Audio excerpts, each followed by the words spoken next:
Okay, well, good morning, everybody. I'm Scott Manville. I think a lot of us met the other day, so really excited to see the writers, the creatives that made it to today with their pitch. I think I admire you guys. It's not an easy thing, but when you're here with us and these gentlemen, really try and focus on the story, what we're actually specifically potentially watching in your movie or show. You've got 3 minutes, and then hopefully we'll get some good feedback. Peter will get more into the specifics of how we're going to run this, but I just wanted to welcome you and good luck.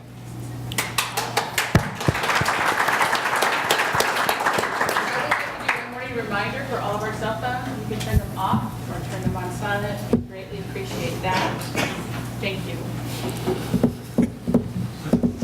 All right, good morning, everybody. I'm excited to be here in Napa again. This is the second year sitting on the pitch panel here, and very excited to see the finalists here in the 10 finalists. So congratulating everybody in the room that is part of that. I work with the Weinstein Company. I head our international distribution and sales, and I also sit as a board member on the Independent and Film and TV Alliance.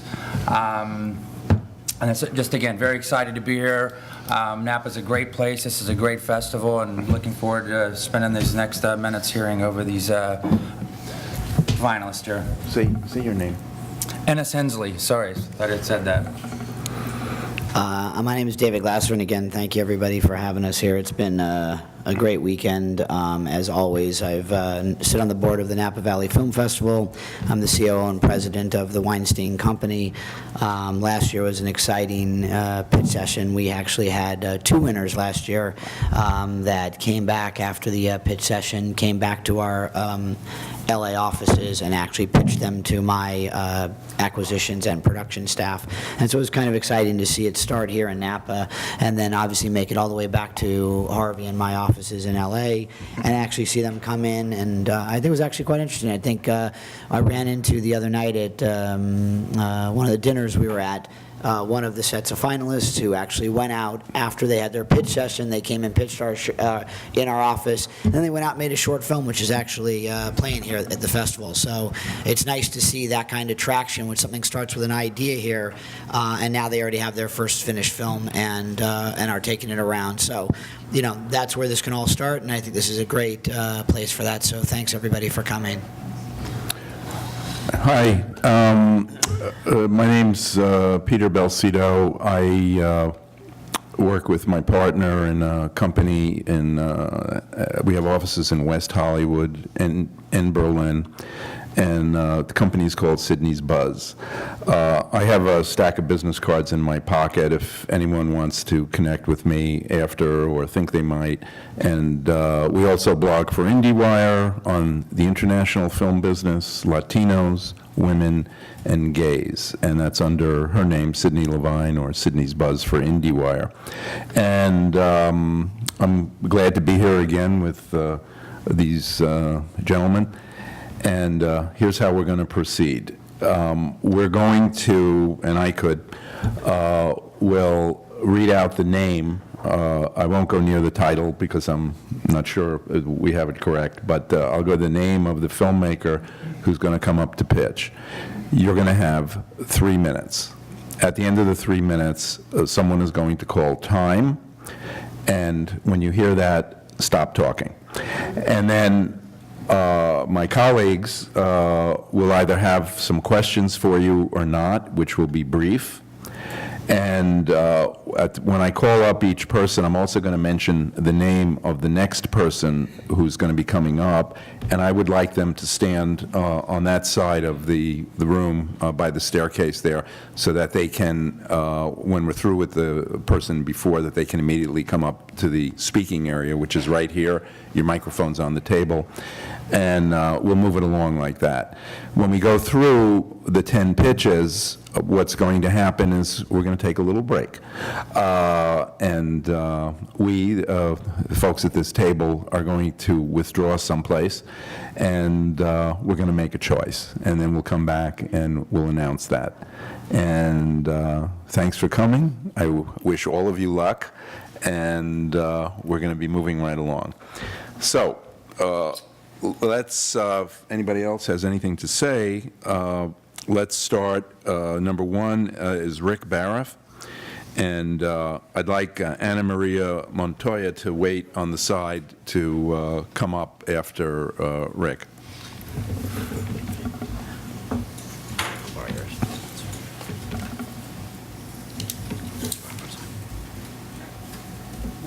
Hello.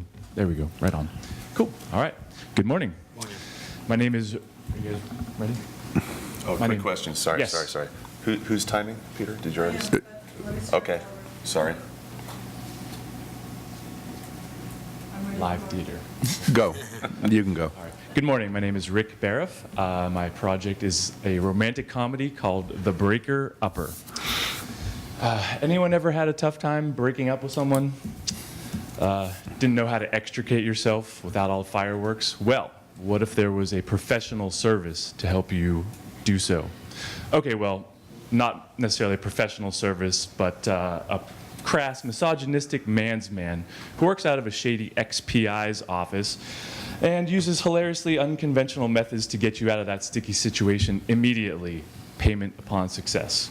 Meet professional breaker-upper Jake Hartwood, AKA ex-CIA operative Justin Timberlake Land, AKA professional personal tragedy lawyer Truman Caponata, AKA international terrorist Hussein Obama, AKA cult leader Momo Mow Your Boat, AKA jilted art gallery manager Gordon Lewis Farley. Okay, so Jake, nay Gordon, uses his porn name, first pet in your street you grew up on, but he's genuine otherwise and he never fails. He's the best of the best in an industry of one. Or so he thinks until he runs up against Taylor Reynolds, his female nemesis. Taylor bests him in a handful of head-to-head breakups before he even realizes she's in the game. Similarly, she's jilted, thought her life was perfect Yaley who decided to take up for her team so that other women wouldn't feel the same pain. Well, Jake tries to compromise with Taylor. Perhaps they could inform each other of their clients before they potentially run up against each other. Impossible, she points out, because that would mean one of them would have to back down and lose money. So Jake renews his ruthless ways and starts besting her when they go up against each other.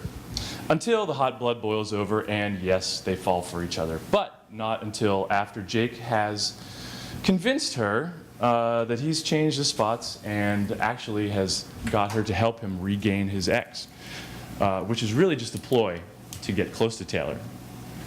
And so with a little extra help from a former client, Will, a nerdy corporate lawyer turned unfathomably ruthless breaker-upper for the international super wealthy, it works. They end up together. Thank you. Would you say this in in a vein of a tone like Hitch? Unfortunately, I did not see Hitch, but it's. Think of it? Oh yes, I'm sorry. Yes, it would be in a tone of. What would it be in a tone of? You know, it's probably a little. Again, I did not see Hitch, so I'm not sure if it was a little bit. Had a bit of an over-the-top tone. I mean, this isn't like totally screwball, but you know, there's some elements that you know are.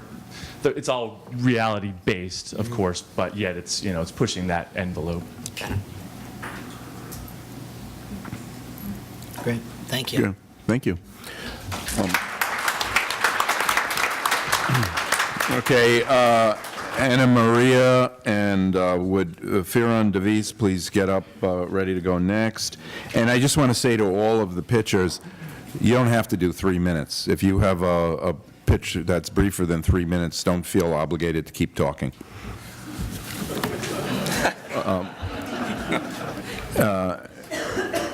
Okay. Good morning. Go ahead, Ana. Good morning. I'm Ana Maria Montoya. My story is 40 Winks. So 40 Winks is a quirky love story about a miserably married man, a chronic insomniac who, after he begins taking a potent new sleep drug, dreams of a woman with whom he falls madly in love. The screenplay is currently a contender for the 2015 Sundance Screenwriters Lab. Yuli Mortimer, 34, is a desperately lonely married man, father to a 16-year-old boy, and a chronic insomniac. Although Yuli has taken myriad other sleep drugs without success, his doctor pitches him a new pharmaceutical that he calls the love child of Ambien and Xanax, insisting that side effects are the very least of Yuli's worries. Yuli takes the pill and dreams of Eden, a free-spirited woman with whom he is smitten.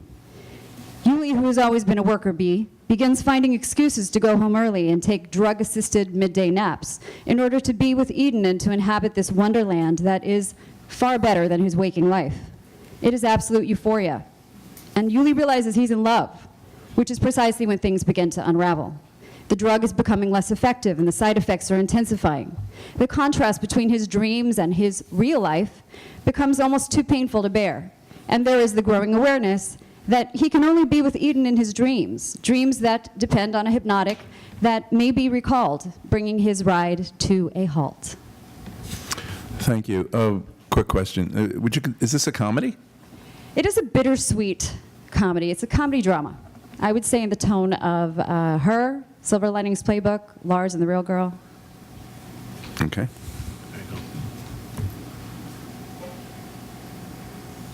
No questions? Great, thank you so much. Thank you. Okay. Firen, and then if Jeffrey Gold would come up and get ready to go up next. Hi, I'm Farron DeWeese. The title of my movie is Family of Three, and it's a family drama. This family drama follows the life of two sisters, May and Melissa. When the girls were young, their dad had an affair with his secretary that tore apart their family and ended his career. But in another possibility of their life, the affair doesn't happen, and the family of four remains. The story shows two parallel lives, the girls to be raised with money, success, and two parents, to the affair happening and being raised by a single mother with lots of love and no money. See how their lives, characteristics, and morals dramatically change all from one affair. I envision the movie being filmed or similar to Sliding Doors with Gwyneth Paltrow or the new show The Affairs, where it alternates between the parallel lives. I call one life family of four and the other family of three, being the single mom and two girls. Melissa's now 7 and May 10. Reality has kicked in. Dave works late nights, but life is about to change. One late night at work, Dave and his secretary Pam are alone in the office closing up. The sexual tension is present, and they begin to kiss. At this moment, a parallel life begins. In one life, clothes start flying and an affair begins. In another life, Dave says, "I can't do this," and leaves for home. We see the values in the parallel lives. In one, where the family of four, Dave becomes very successful. $1 million business, huge house and gated community. The girls are raised with lots of money, lavish Christmases, the perfect picture family that everybody would like to be. In the other parallel life, where the affair happens, we see a struggling mother raising two girls. We see Dave's business fail as he files for bankruptcy and moves away. We follow the girls through college. We see them partying in one life. We see the other one working 3 jobs to put themselves through college. We see the very, very different lives that these two girls have. And at the end, we see the unsung hero as the mother. At the end of the movie, we see May getting an award as she looks down at her sister and mom. She gives the most heartfelt acceptance speech, thanking single moms everywhere, but especially her mom, for raising talented young women and for not giving up when times got tough. I don't believe there are enough positive stories out there about being raised by a single parent and bad statistics that make kids believe that they are to fail because they are raised by one parent. I hope that this movie can change that. Okay, thank you.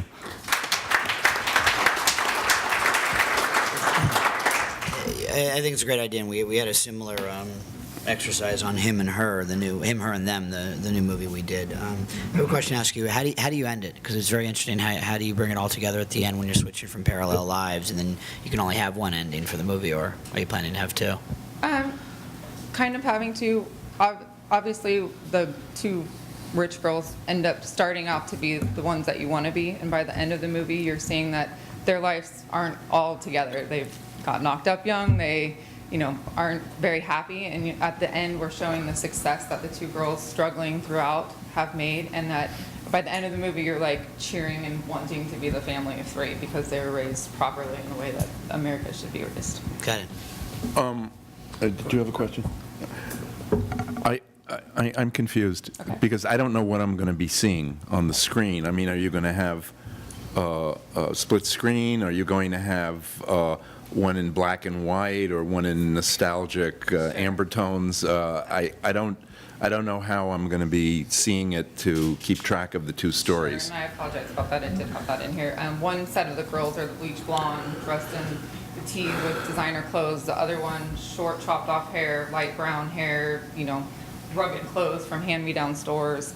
So you see the two going back and forth, and I didn't get to that either, but as far as, it always ends with a picture. So the family of 4 taking a picture together, then it goes to the family of 3.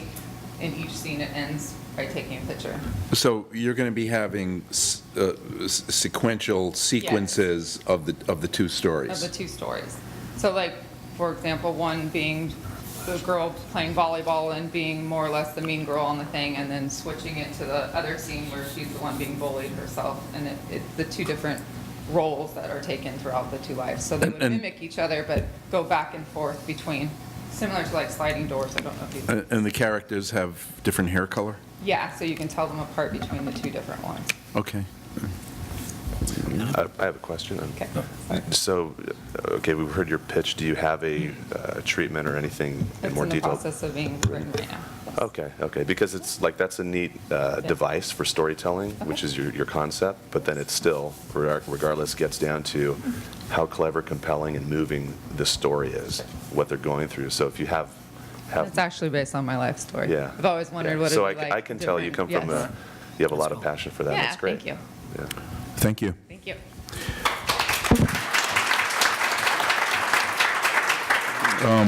Jeffrey Gold is next, and if Nicholas Sin could get ready to come up after that, please.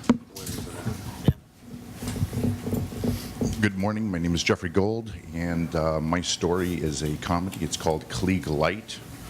It is about a rich but washed-up Hollywood star who is forced by his manager to live with poor people to prepare for the role of a lifetime. And despite the fact that he is an insufferable narcissist, Martin Klieg is his name, a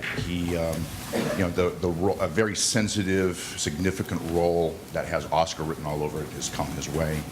And so in preparation for that, his manager forces him to live with the Soto family. This is a very poor, multi-generational Mexican family.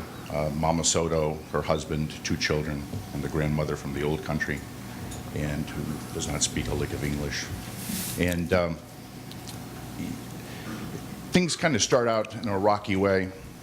He tries to cut corners. He's supposed to live very light, limousine, no cell phone, live on a small allowance. And things start out rocky because he tries to cut corners. He tries to get his trailer moved over to their house.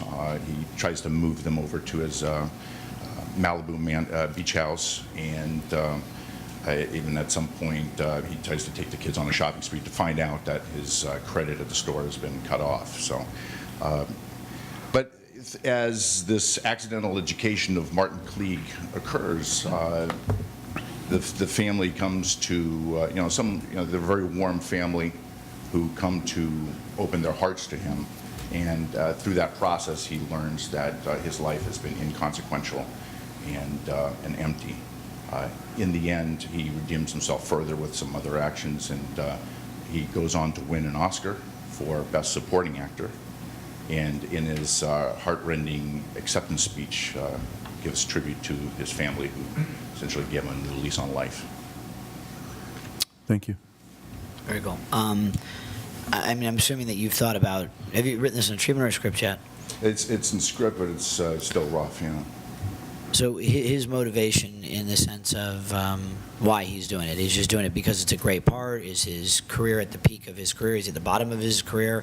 What's his kind of reason for sticking with it throughout the He's at movie? he's at the bottom of career. He wants to have a resurgence, Right. and it starts out with very selfish reasons, of course, to do that, and then through that process, transforms into a much more respectable person. No, it's great. There's been a lot of ideas like that. I think it's an interesting idea. You got RKO's Bachelor and the Bobby Sox, or you've got all those great movies that have been.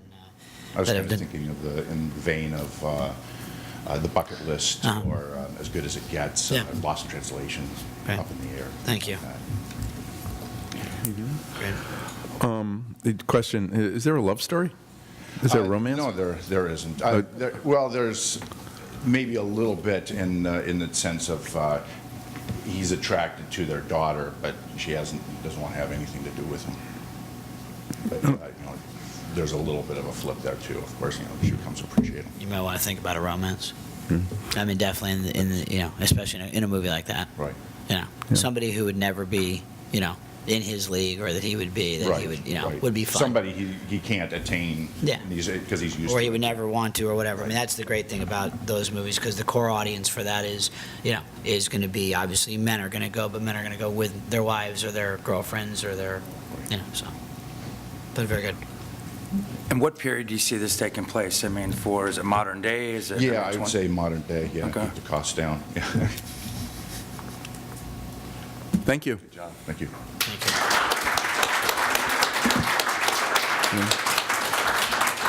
Nicholas is next, and if Daniel Longyear could go in the waiting spot. Thank you.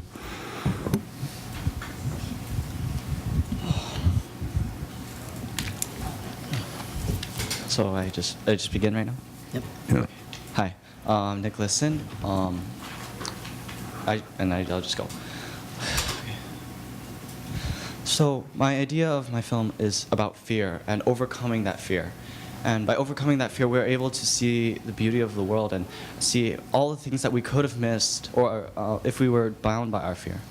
And in my indie drama film, the main character has a trembling fear, or paralyzing fear of women, and that prevents him from doing his day-to-day things, such as like going to work, going to a restaurant, because he sees women everywhere, and it paralyzes him, it scares him.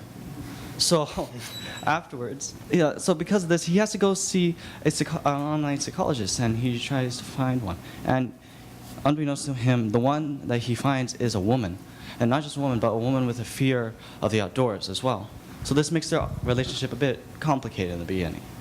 However, as time goes on, they are able to work together and they start to bond. And they actually have a fondness for each other. However, overcoming one's fear is not that simple. It's not as easy as it is. So there are many complications along the way, such as the main character's abusive mother. He has to face her again. There is the psychologist's stalker. There's this obsessive, possessive person that has been following her. And even the police, when we find out later as a twist that the psychologist is not a legit psychologist. And she is, has the possibility of being thrown into jail because of that. So as these two go along in their journey and they're trying to solve and overcome their fears together, they have to deal with these things and try to overcome them. Great. That's about it. So it's a heavy drama, you see it as, right? An indie drama. Indie drama. Okay. And what's the payoff or the big fear that they overcome or do not overcome, or through this? For the main character, the big payoff for him is that he actually he establishes that relationship with his mother, and he finds out later that the mother has been in deep regret for accidentally hurting him, and because of that, he was taken away from her. And he realizes that this old shell of a woman was not at all what she was when he saw her at that time. So he establishes that relationship again. For the psychiatrist, she's able to go out in the world. She's actually able to go out in big places such as malls. She's able to go to a theater. She's able to go to many different places that she would not have been able to go to because it was so big and so wide and so open. She sees the beauty of the world that way. Thank you. Thank you. Good job, Nicholas. Daniel Longyear is next, and if Sean Sullivan could go into the waiting spot. Good morning, everyone. My name is Dan Longyear, and my project's called Railroad Surfing, a different train of thought. Railroad surfing is a 15,000-mile odyssey across America, completely unscripted and unrehearsed. One outgoing, adventurous, and humorous guide traverses the USA via virtually every major route that Amtrak takes, and couch surfs for a few days at the end of the line, exploring the destination through local eyes. It's about America, its history, cities, neighborhoods, and most importantly, the personal stories of the people you meet along the way. Traveling America's railways, you'll be taking some of the most iconic routes across and through America: the Empire Builder, the Lakeshore Limited, the Coastal Starlight, the Silver Meteor, the Sunset Limited, and the City of New Orleans, to name a few. Couch surfing at the end of the line. Not just any couch, though. A couch that has an interesting life, a couch that lives in an interesting neighborhood, a couch with family and friends like the love seat and the ottoman and the coffee table, a couch that is interested in who you are, not what you have. I'm really nervous, you can tell. All right, just relax. You'll be fine. You'll see what they see as they see it, hear what they hear as they hear it. It's about the people you meet along the way. It's your story. Like John, a retired undercover New York City cop whose beat was Times Square in the 70s. He was on his way to Florida to get his son into rehab. It's about Jamie from Kansas, who was escaping an abusive husband and had the bruises to prove it. It's about Steve, a retired veteran who's in the first stages of Alzheimer's and wants to see places before he can't remember anymore, and once hitchhiked 1,000 miles in uniform, depending on the kindness of strangers. It's about you and you and you. It's your story. You will see and hear the faces and voices, experiences and relationships that we have with each other, with this country, and with this world. I want us to truly see America, meet it eye to eye at ground level, and see what America has to say. I think America and the world would like to see that too. I'm the creator of Railroad Surfing: A Different Train of Thought, and I'm just one of the over 300 million voices in America.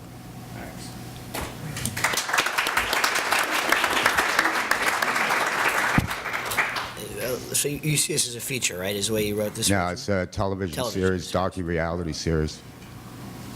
Very interesting. I have to tell you, that's we do a ton of reality, and it's a fresh take on a growing concept of destinations. You know, as you know, in reality TV, you know, all the business is not in selling it to the network, but in the partners that you have in the integration and all of that. So this could lend itself great to, you know, amazing integration partners that want to be part of Homeland America. So that's the big brand, Sears or any of those. So very interesting. Very interesting idea. Thank you. Thank you.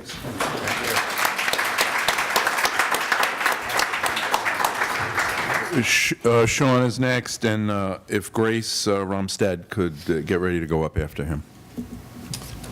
Hi, my name is Sean Sullivan, and the name of my project is The Big Bottle. It's set in Napa Valley in present time. It is a drama, and my protagonist, his name is Steve, and he's a successful investment banker in New York, and he's estranged from his father, who is a famous winemaker in Napa, and he grew up and helped his father build his winery, and is estranged from his father because he walked in on his father with his then girlfriend, and that was 15 years prior to his father's death, which comes about now. He ran away to New York, left his father because he was so angry at him. We pick up in present time when his father passes away. And his father's last wishes is for him and his friends to come together and have a dinner and reminisce over the times where they helped make the big bottle of a 100-point bottle of wine. And from there, he goes back home reluctantly, and he learns from his mother that she was a high-functioning alcoholic. She pushed her father away. She tells him that she only had love for one, which is herself, and she then tells him, please come back and work at the winery. He learns from a video from his father how important he was in making the bottle of the 100-point bottle of wine, that his blend was the key factor in making that successful bottle, and that he worked for years to try and match that. He never made a 100-point bottle of wine again because he didn't have the magic. He said he told his son that he's sorry, please forgive him. During the weekend, they come together with his friends, they party, they revelry, old rivalries come together. His old best friend Jim and he fight about an old girlfriend, who was with who and who took her away. And from there, they come together for the dinner. They're kind of angry at each other, but they sit down, they eat and party. And as Steve sits there, the big bottle is there. He sees that there's one more pour. He sees that his glass is empty. He sees that his best friend's Jim's glass is empty. And he stands up, takes the bottle, gives Jim the final pour. Jim looks up to him, and they toast each other. Jim thanks him, and Steve stands up. From there, he... Good. Thank you. Got it. Comments? What would you, if you had to pick 2 movies you would compare it to, what do you think that would be in your mind? I'd say Big Chill and A Good Year with Russell Crowe. Yeah. Big Chill was what came to mind, in my opinion. I thought, those are great movies. Movies work really well in the marketplace today. It's all really about really developing the characters in a big way, And you need those uplifting beats along the way. We did one recently with Meryl Streep and Julia Roberts called August in Osage County, based on the play. And they work really well when they work, and especially when you get some really rich and really depth of a character. And I like the idea of it being fresh around, wine and coming back to to something we haven't seen 100 times. We've seen The Funeral, we've seen the the various things. So it's a good backdrop. Thank you. Just an observation. I'm a sucker for family stuff, and I like it that so many of the projects here are focusing on family and swirling around family issues. So thank you for that. You're welcome. Thanks. You bet.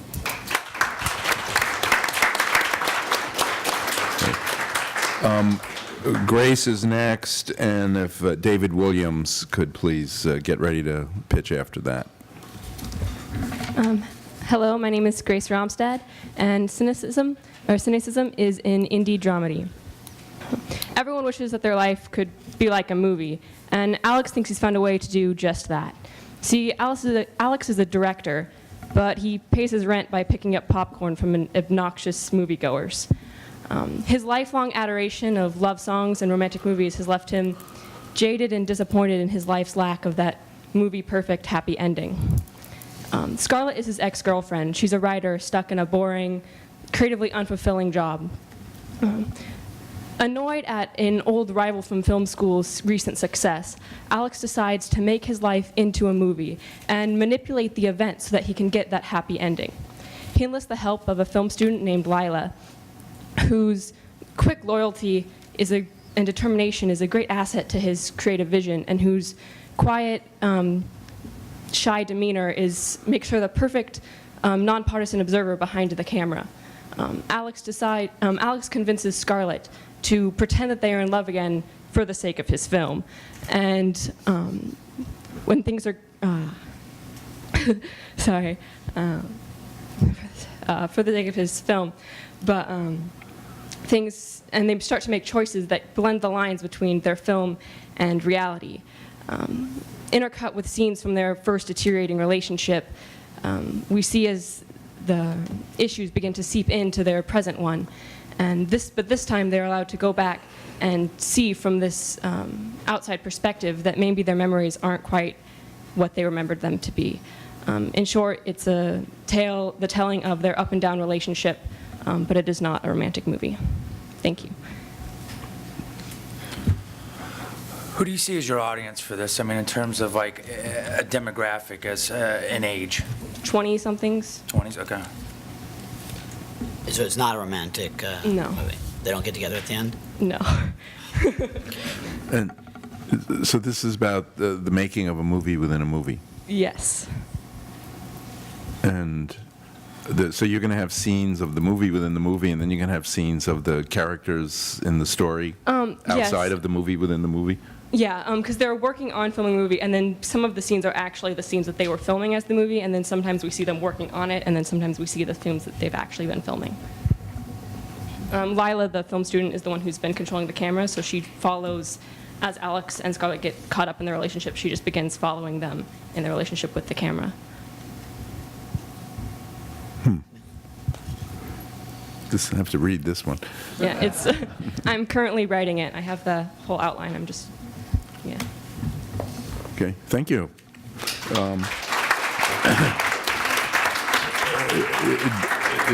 David is next, and if Jeff Grace could please get ready to present after David's finished. Good morning. My name's Dave Williams. The title of my project is The Turkey Bowl. The Turkey Bowl is a story of how tradition and a once great rivalry can bring friends, family, and a small town back together.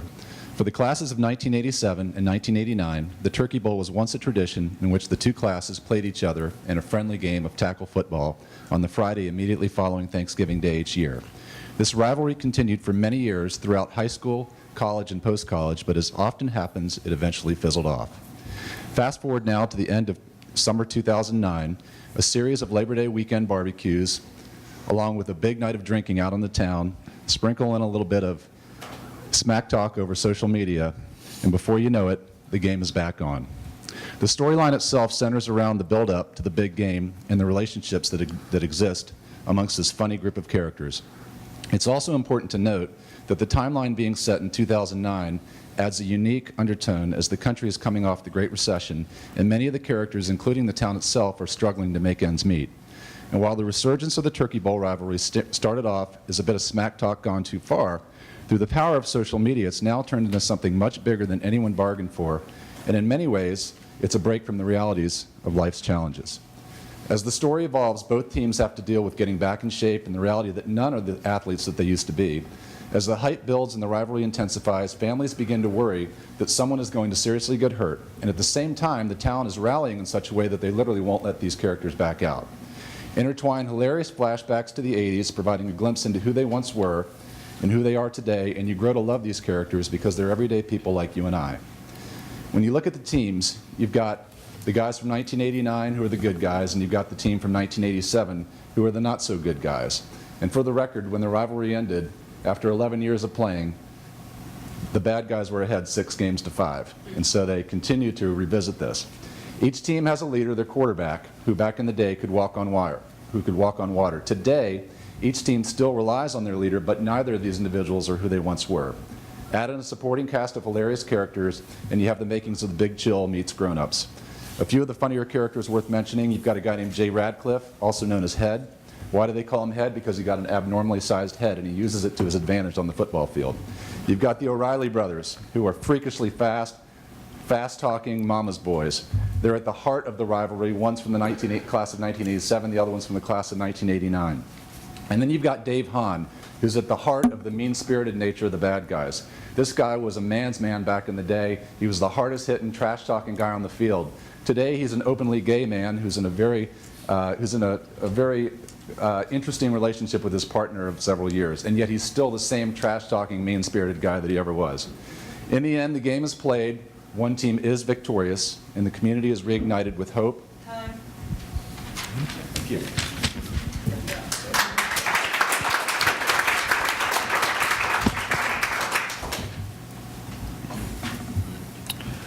I mean, the first thing that come to mind, I mean, it's obviously very male skewed here, and then also for the type of distribution that you're going to be looking for this. Are you looking for something that's going to be more, it's obviously more suited for an American audience? I mean, it's going to be difficult for a lot of the international space to connect to this, but they can. But one thing for me is being that it's very male, is there any kind of female interaction here, something like with one of the wives, whatever it could be? I mean, to where it like creates some kind of, something for the women here as well. Yeah, there's an awful lot of characters that just given the time you can't really get into them. But yes, there's definitely some relationship intertwining throughout the script itself. And then yeah, it's really intended to be more of kind of a multi-generational, family-driven audience is at the heart, while having obviously some of the undertones that you mentioned there. Thank you. Okay, thanks.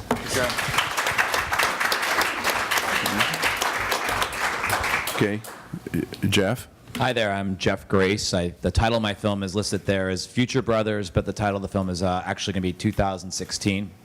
It is a sci-fi drama, time travel drama. The year is 2086, and our story takes place in Portland, Maine, which is now the 5th largest city in the United States after a nuclear event in Los Angeles has evacuated much of the western United States. We focus on two brothers, one named Alex, who is the Steve Jobs, the Elon Musk of his time. He's considered the modern-day father of artificial intelligence. He's a family man. He has 2 daughters. He loves his family very much. His brother is on a different path in life. He's a drifter. He's a disgraced Navy SEAL. And most importantly, he's a drug addict, addicted to a drug that only exists in the future. One night, the brothers get in a fight at Alex's lab, and there's an accident, a flash of light. We cut to Alex, our Steve Jobs, Elon Musk character. He's in a prison. He doesn't know where he is or how he got there. He talks to a police officer. It turns out he's in the year 2016, our time. He's released from prison, a man with no identity and no life skills. He doesn't know how to type or drive because those things aren't skills you need in the future because of artificial intelligence.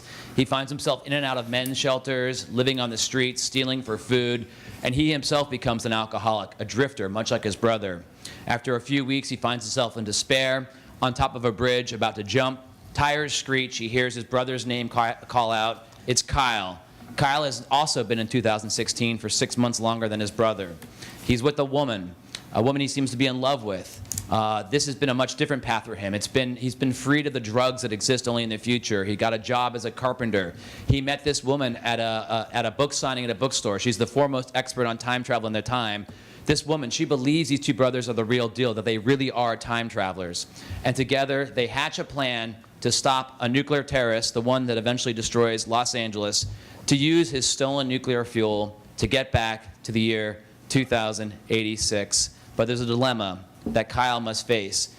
Both brothers must go back or neither can. Therefore, he must leave behind the happy life he has in 2016 so that his brother can be reunited with his family that only exists in the future. Thank you.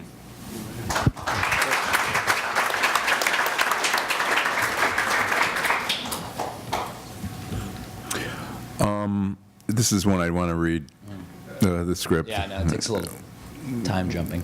Yeah. Interesting idea. More family ideas. I love it. It's about brothers. So just so I understand kind of the core of the concept, he comes from the future, so he has no simple skills now in life, and that's kind of what drives some of the comedy through the story. I mean, yeah, there's sort of like this, it's sort of, Steve Jobs goes back in time, and like he can't type. He goes to an Apple store and he doesn't know how to type because in the future you It's just not think, necessary. and the computer does what you think, and so. It's a little bit about our reliance on technology and projecting 70 years out in the future, how that could go. And but at its core, it's a story about brothers and sacrifice, and a little bit about how your circumstances in life can predict or can kind of determine what happens in your life. For me, I have one question, but first off, I got to say good pitch, because, you really kind of gave me a little bit in the first, 10 seconds, like I got what this was. It's a sci-fi, where it takes place, the time, everything, like I can get a little bit of that. But what do you see in terms, when I hear sci-fi, it can go one way or the other Yeah. here. Where do you see this in terms of a budget? It's like, is this something that's going to be visually, with all, more focused on, things in the future or more into the past? That you're going to be, Yeah, I think it's somewhere like an $8 million indie, maybe more expensive if you can get like a McConaughey or a Sam Rockwell. I think Looper's probably a good comparison, but maybe a less expensive Looper. But it's a film that I originally wrote that I thought, worst case scenario, I could direct myself as like a $2 million level, and you just keep the futuristic stuff a little less futuristic. But it has the ability to kind of scale up and down, I think. and you have a finished script now, or? I have a good scriptment, but I need probably another month before I'm at like full script form. Cool. Thank you. Thank you, guys.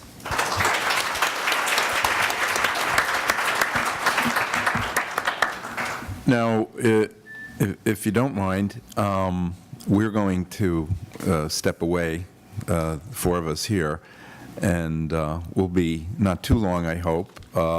We have to talk about what we've just heard, make a decision, and then we'll be coming back. If you could all bear with us and wait a few minutes, we'll come right back. Thank you.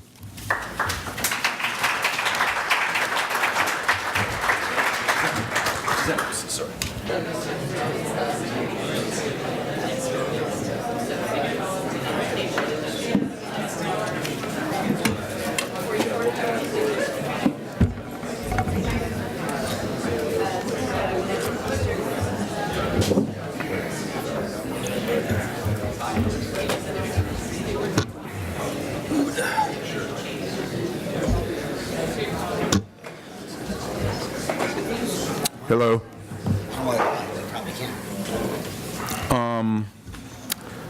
I'm going to say a couple of things before getting into what we decided. These are all interesting ideas, and I think that there's going to be my gut is that there's going to be some impressive scripts that are going to be coming out of this. And what I would encourage you to do, all of you who pitched, is to get your scripts going. Do the scripts, finish the scripts. The script is going to be the most important thing. Pitch is great, script is most important. And I'd encourage all of you to do that. We were torn by the quality of the ideas, and so we made kind of an unusual decision. It's going to be a two-part decision. I'm going to announce one part of it, and my colleague David is going to talk about the other. We've decided, in terms of the films, the ones that we think are the top of our selection today, not the best film to be, but just that we're pulling out of the group today, are two films. These are feature films. One is Klieg Light, and the other is The Big Bottle.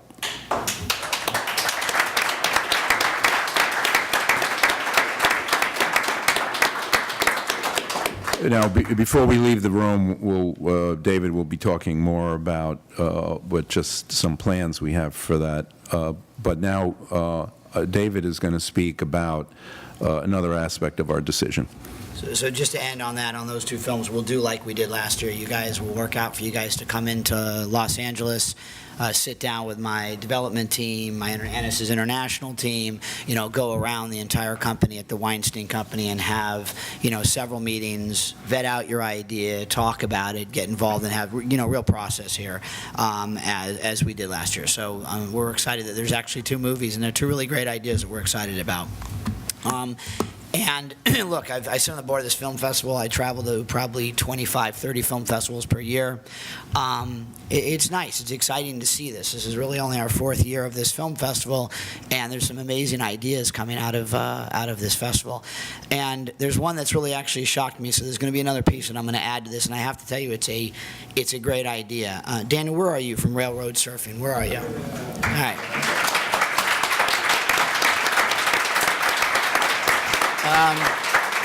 Let me tell you something. Harvey and I have been looking for the next Anthony Bourdain idea. We've been looking at so many of these different ideas like this, and I got to tell you something. We have 22 reality shows on air. The TV business is a massive business for us. I don't like your idea. I love your idea. I love your idea so much that I want to sit down and figure out a way to buy your idea from you.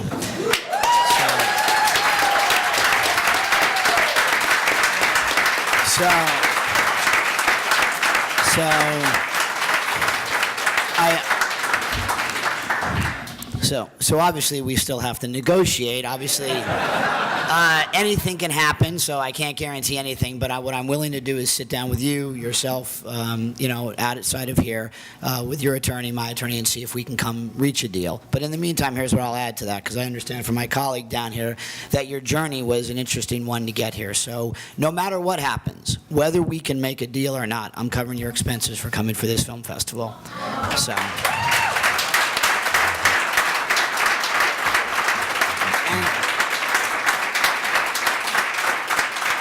And thank you for such a great idea, because it's fresh, it's original. Your pitch was great. It was honed. I think what it is a clear example of what Mark and Brenda are doing, are bringing all of you guys fresh, original talent here. You see what we're doing. We're big supporters of the film festival. And Daniel, well done. Well done. I'm really excited about that idea.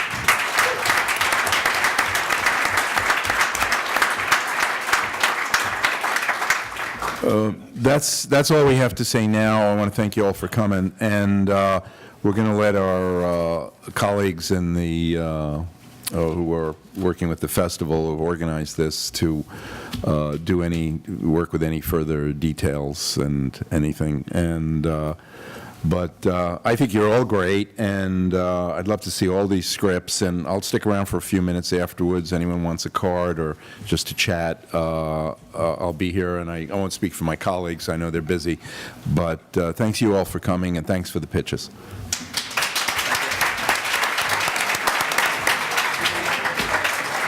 Good seeing you as always, Paul.